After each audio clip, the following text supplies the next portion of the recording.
11th, 2014. My name is Linda Oakley, and I am conducting an oral interview, history interview of Marty Zvonar. We're at the Capitol Convention Center in Springfield, Illinois. Now I need you, please, if you would state your name and address for the record. Sure. Martin Zvonar, 1169 Laura Drive, Monticello, Illinois, 61856. Thank you.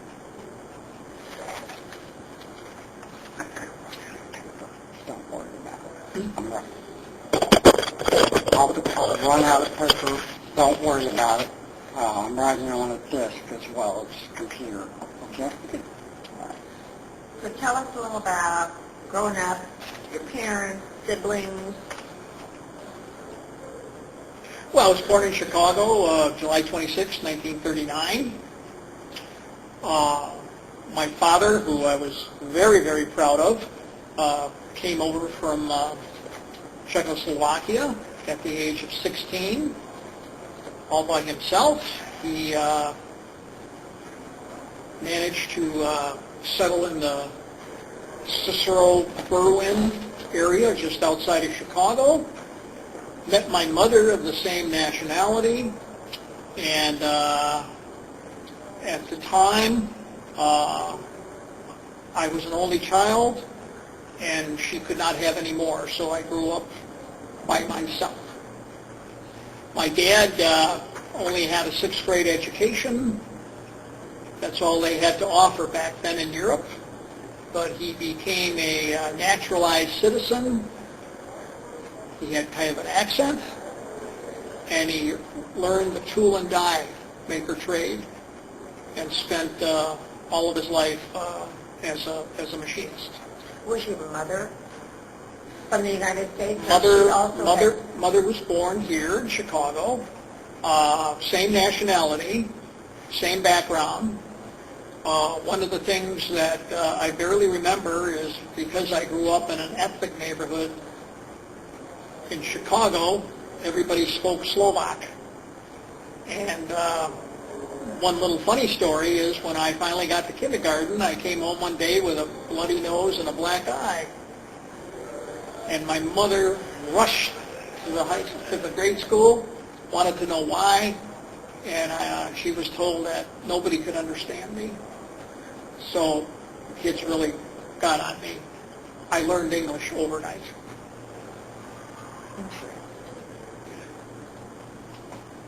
Parents moved out to the Park Ridge, Des Plaines, Niles area, and I went to high school at Maine Township High School in Park Ridge, graduated in 1957. I had a great time in high school, never thinking that it would end. Consequently, I did not take a college prep course. And when everybody that I hung around with went to school, freshman year of college, I found out that I was not qualified. So I decided to enlist in the U.S. Navy, November 4, 1957. Must have been a memorable day because you remember the date exactly. Oh, sure. My mother and my dog took me downtown Chicago, and they swore at me. Interesting story. When I left for the Navy, I never wanted to see another classroom desk again. And wouldn't you know it, for almost a year and a half, the Navy kept me in school before they left me out into the fleet. So what did you do in the Navy? What was your job? I was an aviation electrician's mate. And at the time, Khrushchev came to the United Nations, took off his shoe, you might remember the story, you might not, banged on the desk and said, "We will bury you." A couple months later, as I recall, a little thing started going around the globe, and it started beeping. And it was called Sputnik in English, Sputnik in Russian, and the United States was terrified. almost overnight, the fire drills in school went into air raid drills. Everybody that built a home made sure that they had a bomb shelter with plenty of food in the basement. We were so afraid that the Russian Bison bombers were going to come out and take out the East Coast, beginning of the Cold War, that the Pentagon decided to allot money to create 180 Lockheed Warning Stars, 4-engine Lockheed airplanes that had 7.5 tons of radar. And they created a number of naval squadrons. Half were over the North Atlantic, the other half were over the Pacific. And the radar barrier that I speak of is from Argentia, Newfoundland, all the way over to the Azore Islands off the coast of Portugal and back. Every 6 hours, an airplane left Newfoundland and one landed. And the barrier had at least 4 airplanes on it at one time, circling. We would pick up 30 contacts, 35 contacts per flight. We had 6 air controlmen. They would pick up a contact. They would plot it, give it to the CIC officer. He would put it in code, give it to the radio operator, and he would send that information back to the States. We never knew what it was. It could be a civilian airliner, could be a civilian ship. By the way, our radar was air-to-air and air-to-surface. Carried a crew of 22 to 23. Stayed airborne in excess of 16 to 17 to 18 hours. Those were the days before refueling midair. We hauled a lot of fuel. That barrier, I believe, stayed until about 1965, 66, when some genius had the ability to create radar that would track the curvature of the Earth. A couple antennas in Iceland, a couple in Newfoundland, some in Alaska. And as soon as that switch... I'm going to have to excuse myself for a moment. Okay. Not a problem.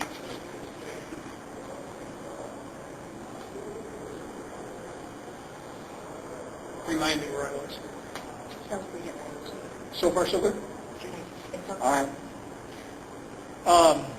The moment that switch was turned on those huge antennas that had radar that could track the curvature of the Earth, all of our airplanes, all of our squadrons were immediately out of business. The barrier forces stopped as far as airborne early warning. So then what did you, I mean, so then what? Then I got out. Oh, okay. I was almost, I got discharged August 25th of 61 for college early out. The University of Illinois accepted me, and I went to school. Why the Navy? Because, I mean, was there a reason? yeah, I always liked water. I always liked boats. And thirdly, I didn't know how to swim. My mother had a very serious accident when she was a little girl, and I was her only baby, and she was overly protected. When a lot of the kids went to the lakes or the swimming pool, I got to stay home, watch TV, and drink Kool-Aid. Never learned how to swim. In fact, that stopped me from earning my Eagle Scout Award. God bless her heart. At that time, you had to have your swimming merit badge, too. become an Eagle Scout. That just stopped. Today there's recourse. You can go around it, Yes. but not that. So do you remember many of the guys that you were with when you're... I have two that we still see each other a couple, 3 times a year, believe it or not.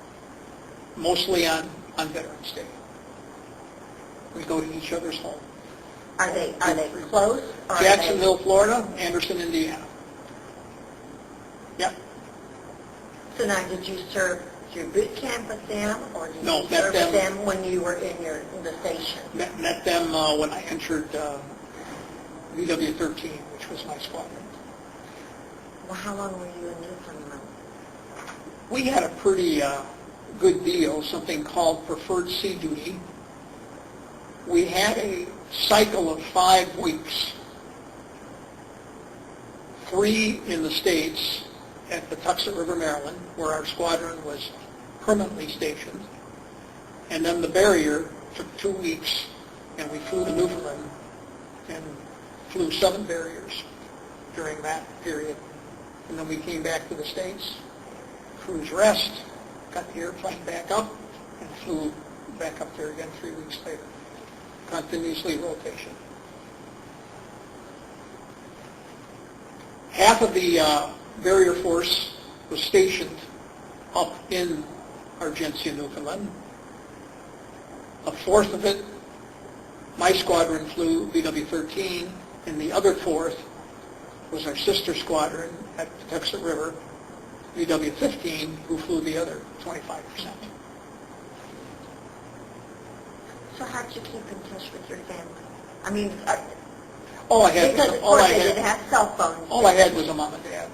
Yes, but I mean, Back then, You just did phone letters? calls, letters, and of course the occasional leave, Liberty. One thing I might tell you about, and you asked me this before, toward the very end of my enlistment, we were up in Newfoundland, and the barracks light came on about 3 in the morning, and quartermaster started hollering out, "Crew 3, Crew 6, Crew 9, dress for a warm weather operation and be down at the hangar at 0600. Wheels up at 0630. Didn't know what was going on. Got down there, pre-flight of the airplane, got aboard, we took off. And we were flying south, and right approximately across the distance from New York, Staten Island, our patrol plane commander came on and said that we will be going down to Boca Chica Naval Air Station, Key West. Castro has an uprising, and we will be flying airborne early warning between the tip of Florida and Havana for how long it takes. And sure enough, we got down there, and we flew 12 on, flew 12 off, and we just circled about 150-mile radius. Kept contacts of all airplanes taking on and off Boca Chica, and also on and off the airports in Havana and the surrounding area. We were unarmed. We were just an eye or a spy in the sky then.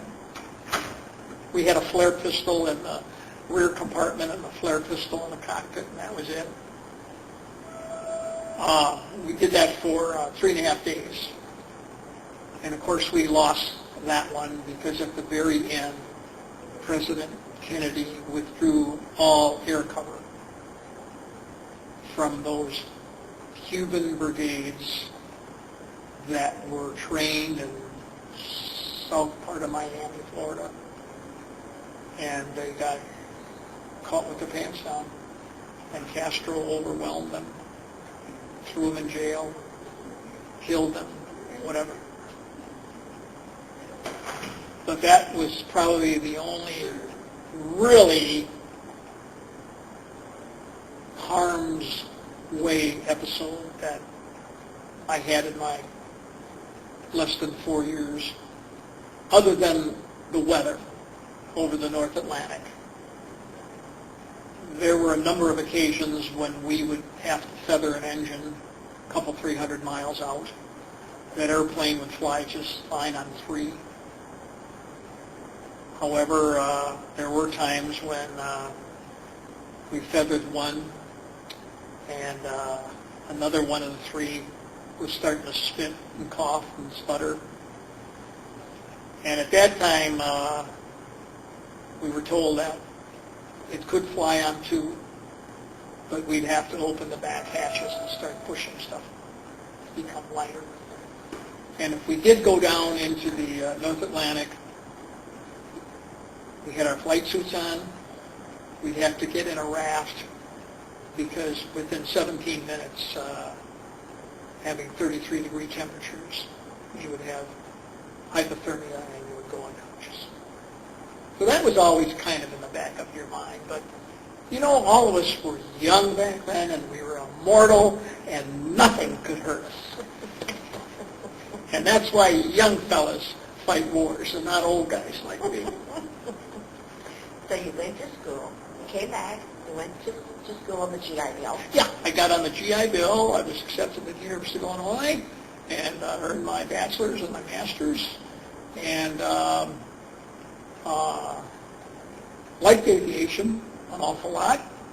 And I spent my entire career in the technical world of both aviation and automotive technology at Parkland in Champaign. In the last 11 years, they made an administrator out of me, as where the hair changed. And I've been retired since 1997. So did folks know you were coming home when you got out? Or did you Oh, yeah. My father, who, by the way, never flew in an airplane in all his life, we were living in Rockford at the time, my folks were, and he, after a lot of coaxing from me, I don't know if you ever heard of an airline called Ozark? Yes. Ozark Airlines. They flew DC-3s. And I convinced him to buy a ticket and fly out of Rockford, land at Midway, and fly into Washington, D.C.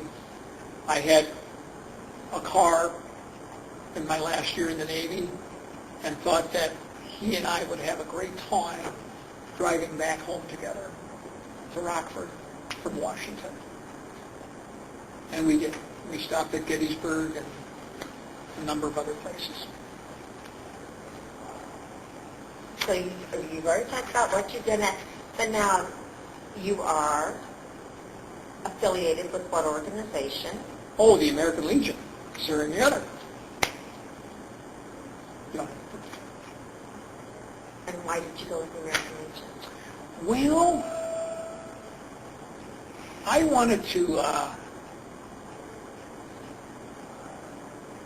kind of hang out, for lack of a better term, with some of the fellas that kind of went through the same situation as I did. Call it a fellowship, if you will, or a brotherhood. I think all of us that have served, no matter what uniform, we're all kind of, excuse the term, a band of brothers in a way. And my neighbor across the street, I don't know if you know Nancy Phelan, Yes. Bill, asked me if I could accompany him to Post 24 for an adult beverage. And I said, yeah, Bill, I will, but I said, I can't join. He says, are you sure? Because I was thinking of joining earlier after my discharge. As you know, the Congress of the United States sets the limits and the dates. I got my discharge November 4th of 1961. You asked me why I know all these dates. And believe it or not, the deadline for getting into the Legion was into December. So I got out. No, Vietnam started officially in December. And I got out in November. I missed it by 30 days. And there are so many veterans that fall between the cracks. I think the Legion could have hundreds of thousands and more. But Congress then decided to push that date back, saying that the Vietnam conflict started earlier. And that included the latter part of my discharge. So you went in technically as a Vietnam veteran, Yeah. even though you served during the Cold War. Yeah. Great majority of my service was Cold War,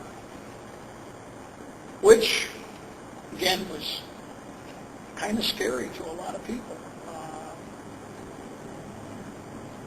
I remember that.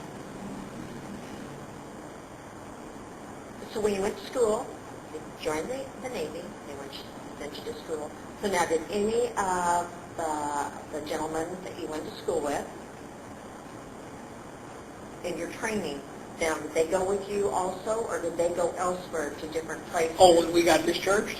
No, when you went to Newfoundland. Yes.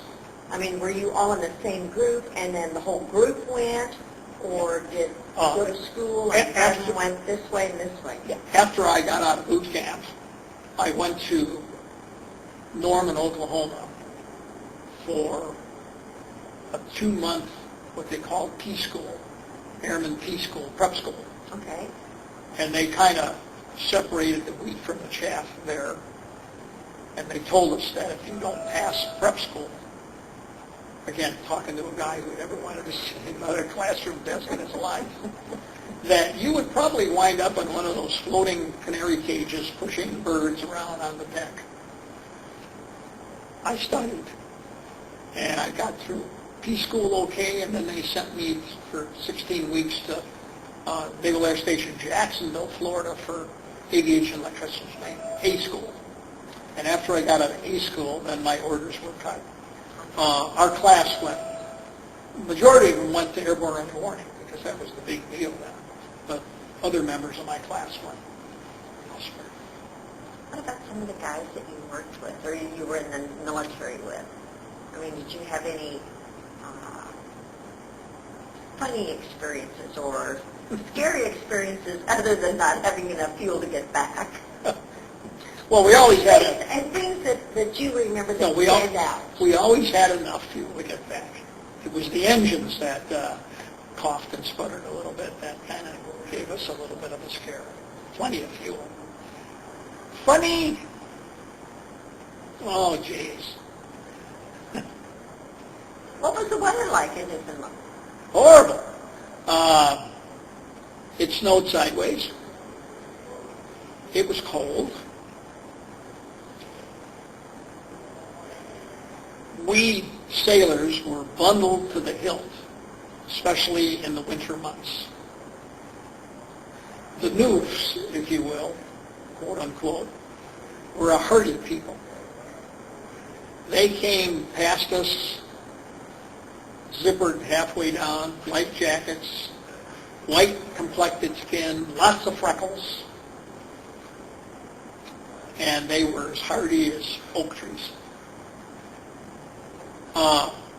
The weather, and we took off to get on that radar barrier when, if we were a civilian airport, we would have been shut down. There were very, very treacherous situations landing and taking off in Newfoundland in the winter months. And you were in Newfoundland how long? Overall, that period of going back and forth, 5-week cycles, about 2.5 years.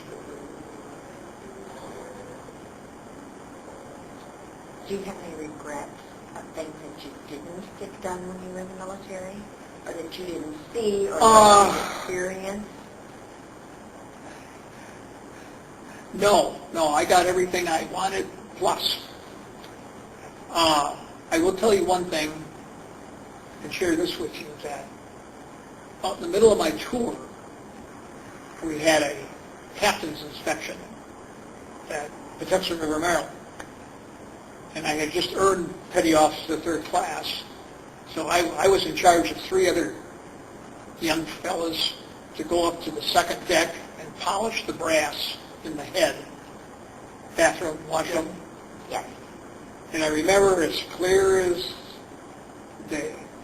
About halfway through, I'm on my hands and knees, and I got a towel with brass polish, and I'm polishing those pipes, and all of a sudden this young man came in. He had nice slacks on with a crease, nice shirt, crease, tie. And I jumped up, and I gave him a salute, greeted him, and he says, "As you were, lad." And I looked at him.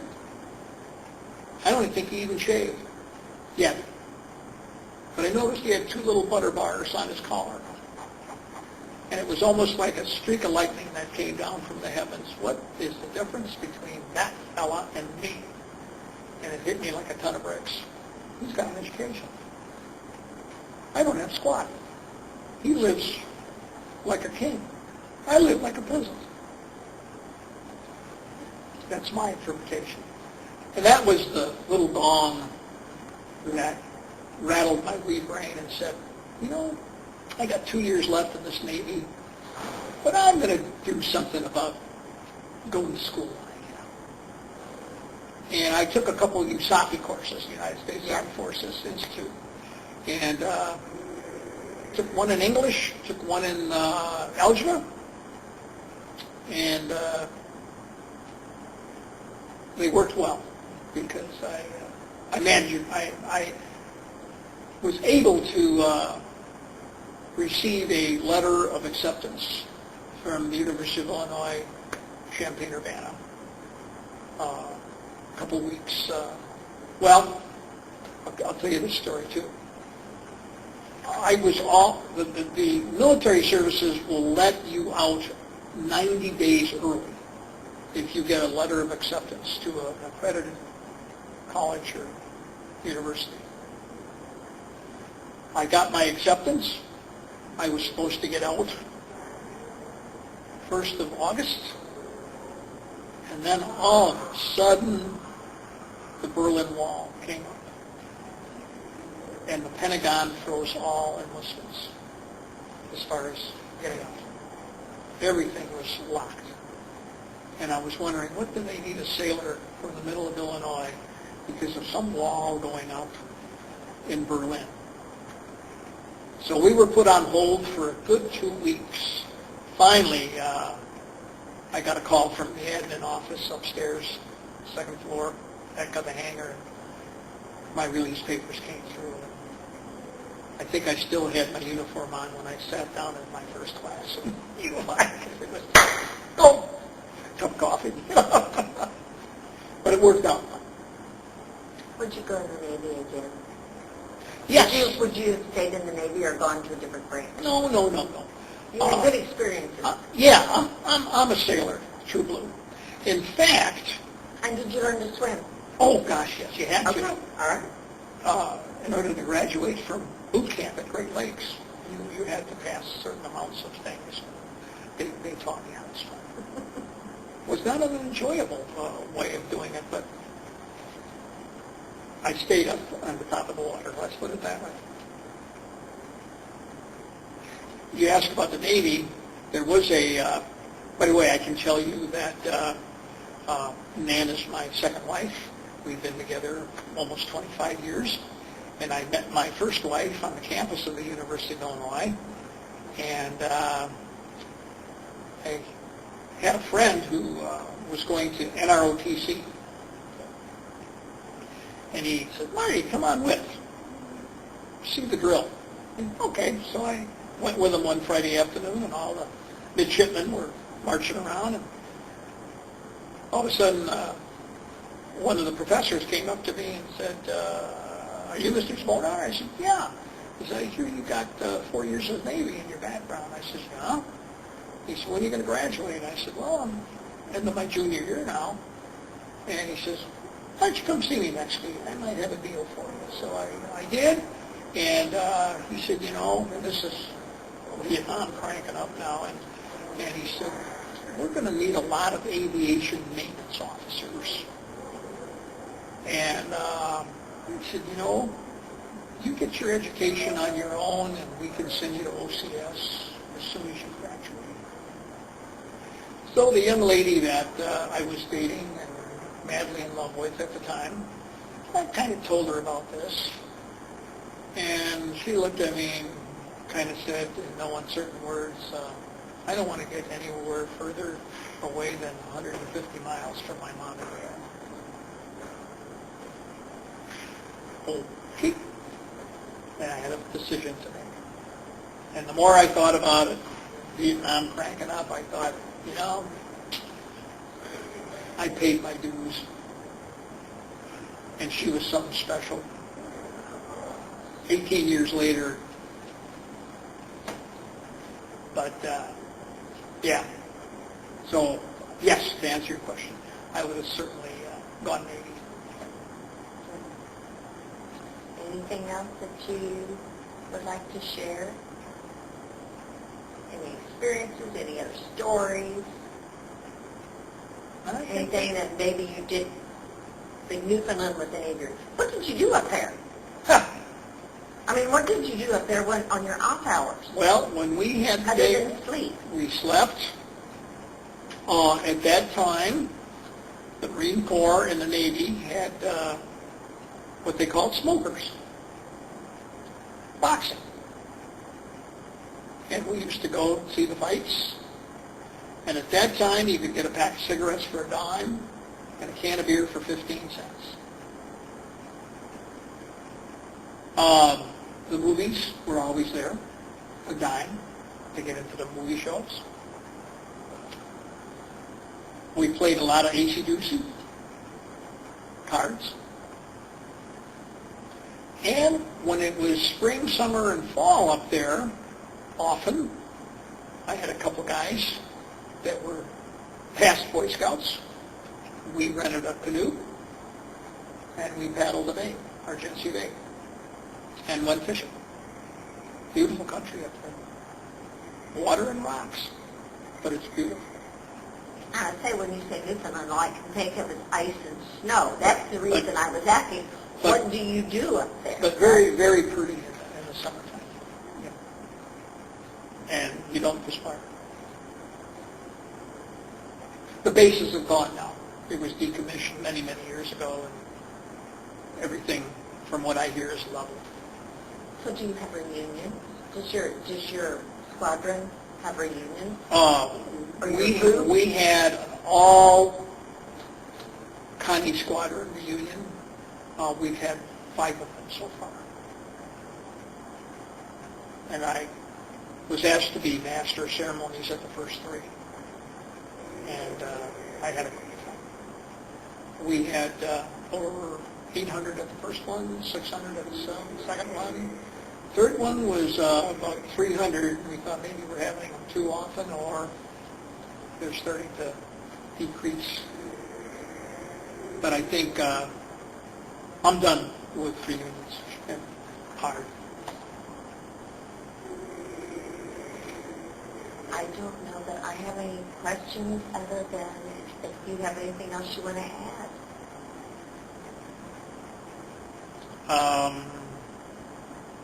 That's a part of the service that I had never heard of with Newfoundland and those. I didn't realize all of that. North Atlantic Radar Bureau. Yes, and I did. You know, a lot of people Didn't know about that. Didn't know about that. And I believe we were in existence for well over 12 years. Yeah. Yeah. Maybe one of the best kept secrets. But you know, it was, 50 years ago, 55 years ago? Yeah. And, by the way, of the 180 aircraft that the Pentagon had ordered out of Lockheed, there are only 5 left. One is in Rantoul, and that's where our reunions we would be able to tow the airplane almost into the hangar with the nose pointing to the crowd. It was neat. That would be a neat reunion, and the guys that came back for the reunion appreciated that, I'm sure. There were cheers. Yep. Well, thank you very much. You're welcome. Now, will I get a copy of this? Yes, I'll send you a copy. Okay. And then where will the other, To the Library of Congress. okay. And are you going to patch it up a little bit as far as No, they ask us not to do that. just I like... will say this, sir, for young Slovakian boys who couldn't speak English, you have the command